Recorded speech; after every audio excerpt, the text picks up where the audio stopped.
విధ్వంసం జరిగింది, ఆర్థిక నేరగాళ్ళలాగా ఆర్థిక ఉగ్రవాదం జరిగింది. ఈ దేశంలో ఈ రాష్ట్రంలో పేదవాడు మరింత పేదవాడైంది.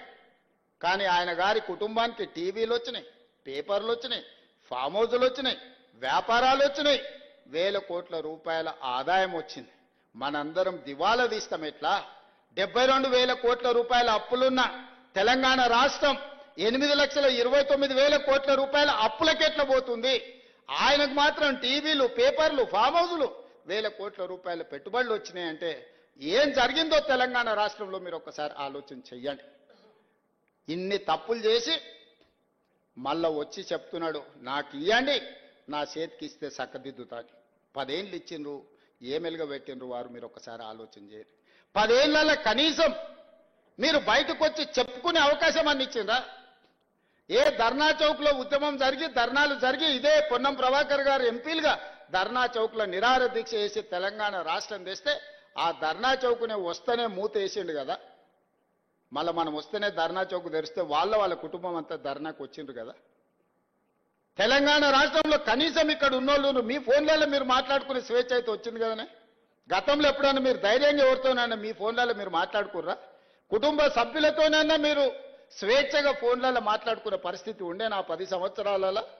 ఇవాళ మీకు ఏం చేసినా చేయకపోయినా మీ స్వేచ్ఛ మీకు వచ్చింది కదా. మీరు కులాసగా మాట్లాడగలుగుతున్నారు కదా. మీకు స్వేచ్ఛ ఇచ్చినాం, మీకు సంక్షేమం ఇచ్చినాం, అభివృద్ధి కార్యక్రమాలు చేపట్టినాం. ఈరోజు ఐటీఐలు 1956లో మొదలు పెడితే ఈనాడు సిలబస్ మారిపోయింది, అవసరాలు మారిపోయినాయంటే వాటిని ఏటీసీలుగా మార్చి అడ్వాన్స్ టెక్నాలజీ సెంటర్స్గా మార్చి 100 ఇన్స్టిట్యూట్లను 100 నియోజకవర్గాలలో ప్రారంభించాలని 2,400 కోట్లతో అభివృద్ధి పథకం వైపు నడిపిస్తలేమా? ఈరోజు ఒక పక్కన సాంకేతిక నైపుణ్యం అవసరం ఉన్నది, ఇంకొక పక్కన సంవత్సరానికి 1,10,000 ఇంజనీరింగ్ విద్యార్థులు ప్రతి సంవత్సరం పాస్ అవుతారు. కానీ ఇక్కడ పరిశ్రమల అవసరానికి వీళ్ళు చదువుకు పొంతన లేదు. There is a gap between demand and supply. అందుకే ఆలోచన చేసి ఈరోజు స్కిల్ యూనివర్సిటీస్ని పెట్టినాం. యంగ్ ఇండియా స్కిల్స్ యూనివర్సిటీ మనం ప్రారంభించుకున్నాం. ప్రతి విద్యార్థికి సాంకేతిక నైపుణ్యాన్ని నేర్పాలి, చదువుకునేటప్పుడే శిక్షణ ఇవ్వాలి. వాళ్ళకి ఏ కోర్సు నేర్చుకుంటే వాళ్ళకు ఉద్యోగం వస్తుందో వాటిని అక్కడ నేర్పించాలి. ఆ నేర్పించడానికి ఆ సంస్థలకే అవకాశం ఇవ్వాలి అని చెప్పి ఈరోజు యంగ్ ఇండియా స్కిల్స్ యూనివర్సిటీని మనం ప్రారంభించుకున్నాం. యంగ్ ఇండియా స్పోర్ట్స్ యూనివర్సిటీని, అకాడమీని ఈరోజు మనం ప్రారంభించుకున్నాం. 140 కోట్ల జనాభా ఉన్న ఈ దేశానికి ఒలింపిక్స్లో ఒక బంగారు పథకం రాలేదు అని అంటే ఇది అవమానం కాదా ఈ దేశానికి, రాష్ట్రానికి అని ఆలోచన చేసి ఈరోజు యంగ్ ఇండియా స్పోర్ట్స్ యూనివర్సిటీని, అదేవిధంగా యంగ్ ఇండియా స్పోర్ట్స్ అకాడమీని ఈరోజు మనం ప్రారంభించుకున్నాం. అందుకే మిత్రులారా, ఈ 15 నెలలు మాకు నిద్రలేని రాత్రులు ఎన్నో గడిపిన నేను, నా సహచర మంత్రివర్గ సభ్యులు దారిలో పెట్టడానికి, గాడిలో పెట్టడానికి ప్రయత్నం చేస్తున్నాం. మీ అందరి సహకారం ఉండాలి. ముఖ్యంగా ఈ వేదిక మీద నుంచి ఆర్టీసీ కార్మికులకు నేను విజ్ఞప్తి చేస్తున్నా, పంతాలు పట్టింపులకు పోకండి. ఇప్పుడిప్పుడే కుదురుకుంటున్నాం. ఏదైనా విషయాలు ఉంటే మా మంత్రి గారితో చర్చించండి. చేయగలిగింది ఏదున్నా చేస్తాం, లేదా రాష్ట్ర ప్రభుత్వానికి వస్తున్న ఆదాయం మీ చేతికే ఇస్తాం.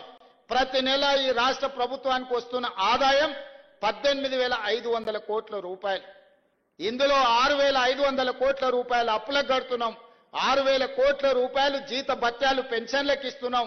దాదాపుగా 13,000 కోట్ల రూపాయలు తీస్తే మా చేతులున్నాయి 5,500 కోట్ల రూపాయలు.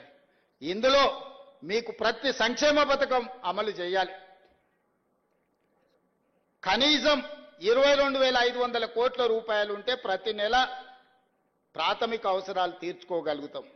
కాంట్రాక్టర్లకు బిల్లులు ఇవ్వాలంటే నెలకు నాకు 30,000 కోట్ల ఆదాయం కావాలి. మరి ఈరోజు 12,000 కోట్ల ఆదాయం తక్కువ ఉంది.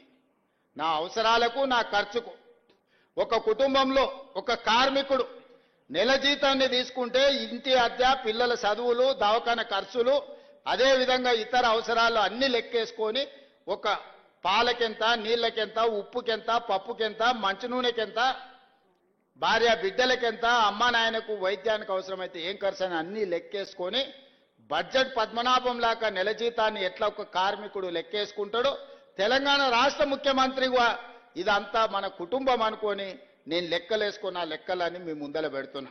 ఏ కార్మిక సంఘాల నాయకులకైనా నా విజ్ఞప్తి ఒకటే, ఆర్థిక మంత్రిని, ప్రధాన కార్యదర్శిని, అదే విధంగా ఫైనాన్స్ సెక్రటరీని అందరిని మీ దగ్గర కూర్చోబెడతా, వచ్చే ఆదాయం మొత్తం మీ చేతిలో పెడతా. ఏదాపమంటారో ఏడ ఖర్చు పెట్టమంటారో మీరే చెప్పుర్రి.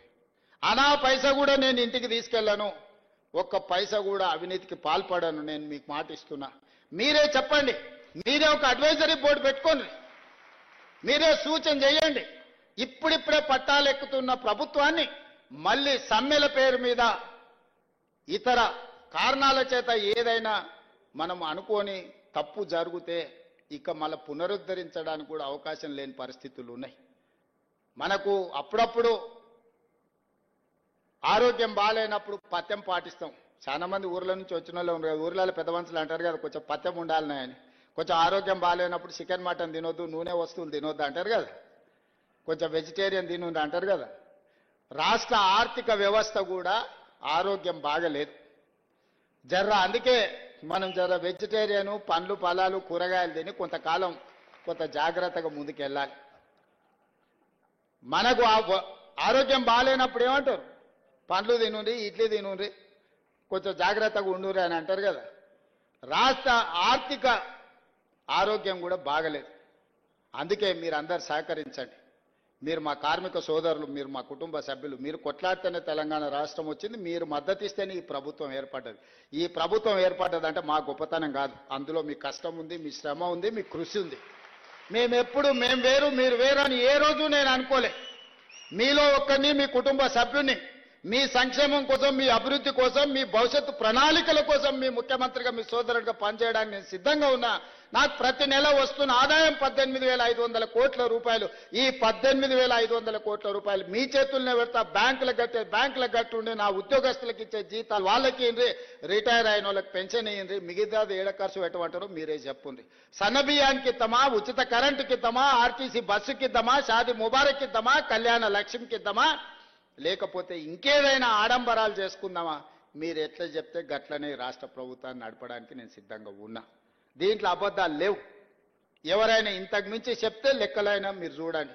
మొత్తం అందరిని పిలిచి కూర్చోబెట్ట, మీరే ఒక సింగరేణి నుంచి, ఆర్టీసీ నుంచి, విద్యుత్ శాఖ నుంచి, అసంఘటిత కార్మికుల నుంచి మీరు ఒక కమిటీ వేసుకోండి. మీ ముందల మొత్తం లెక్కలన్నీ ముందల పెడతా. మరి ఆ లెక్కల ప్రకారం ఎట్లా నడుపుకుందామో ప్రభుత్వం చెప్పండి. ఇవాళ ఎవడో కూడా వచ్చి చెప్తాడు, జర మంచిగా ఉన్నాం, బాగానే ఉన్నాం, సంతోషంగా ఉన్నాం, కనీసం 1 తారీఖు కాకపోతే 6 తారీఖు నాన్న జీతాలు వస్తున్నాయి, తెలంగాణ గొప్పగా పరిపాలించిన అన్నాడు. 10 ఏళ్ళలో ఎన్నాడని 1 తారీఖు నాడు జీతాలు ఇచ్చిండు. ఆ సోదరులారా, ప్రభుత్వ ఉద్యోగస్తులను గుండె మీద చేసుకొని చెప్పమని. ఎన్నడన్నా ఆర్థిక పరిస్థితి బాగుంటే ఈ ప్రభుత్వం కోసం 30 రోజులు పనిచేసే కార్మికుడు కానీ, ఉద్యోగి కానీ నెల జీతం మీదనే జీవితాన్ని గడిపే వాళ్ళకు 1 తారీఖు నాడు ఎన్నడన్నా జీతం ఇచ్చిండా 10 ఏళ్లలో? కానీ మీ సోదరుడు ముఖ్యమంత్రి అయిన తర్వాత ప్రతి నెల ప్రభుత్వ ఉద్యోగస్తులకు జీతం పడుతుందా లేదా మీరు చెప్పండి. మీరు ఆలోచన చేయండి, మీరు గుండె మీద చేయి పెట్టుకొని చెప్పండి. ఆనాటికి ఈనాటికి ఉన్న తేడాను ప్రజలకు వివరించండి. ఉన్నది ఉన్నట్టు మీకు చెప్తున్నా, ఏది దాచిపెట్టే అవసరం నాకు లేదు. అబద్ధాలతోని రాజకీయం నడవదు. నేను అబద్ధాల ప్రాతిపదికన పరిపాలన చేయదలుచుకోలేదు.